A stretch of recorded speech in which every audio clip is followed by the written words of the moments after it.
Let's speak to Harris Rafiq now. He's from the Quilliam Foundation, a counter-extremism think tank. Harris, good evening. Good evening. I mean, just reading the sentences I did just then seems extraordinary. A 16-year-old girl has pleaded guilty to 2 terrorism charges. Goodness me. Yeah, it's a phenomenon that actually we're seeing more and more now. If we look at the previous conflict, the so-called jihad in Afghanistan, we saw that the typical age range of people that were going over there was in between 25 and 35.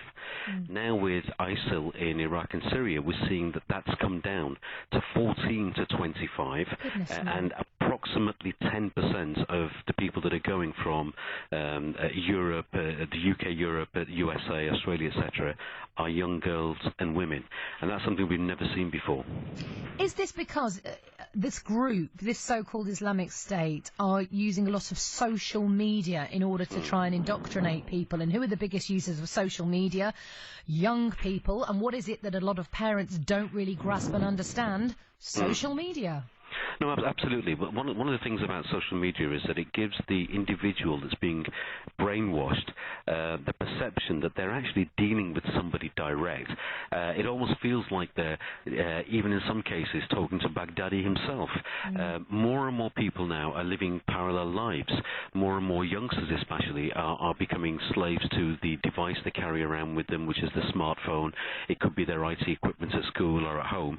And many youngsters are spending more time with their real lives almost being online rather than offline, and most parents don't understand this now.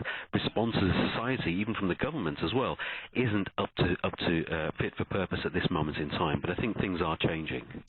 It's incredible, isn't it? We hear about so many websites and organisations and corporations being hacked, and yet there are these evil terrorist organisations who are targeting young and vulnerable people, and yet they seemingly can't be stopped online.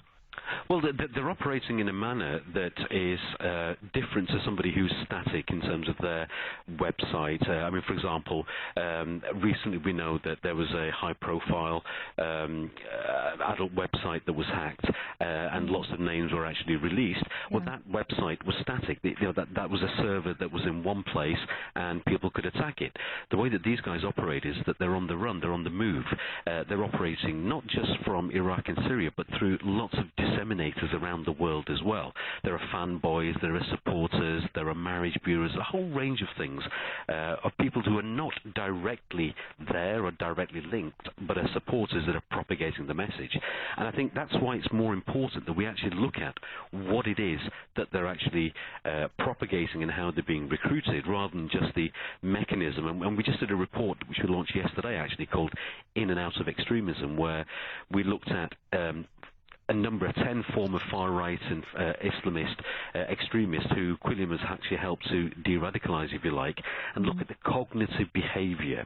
And these are the things that we as a society need to focus more on. How can we actually make Islamism and this particular ideology as unfashionable as we have done with fascism, communism, sexism, and all the other things. And that's what we really need to figure out, how we do that. Now, we know that PREVENT, of course, the government strategy, PREVENT, part of the counter-terrorism strategy, which is itself isn't without some issues, some controversy. Some people don't believe it is the right way forward. But aside from what actually the state and the government are doing, do you believe that there is individual parental responsibility here as well? Do parents, not just of Muslim teenagers, but all teenagers actually need to be more hands-on in being responsible for their own child's behaviour and safety?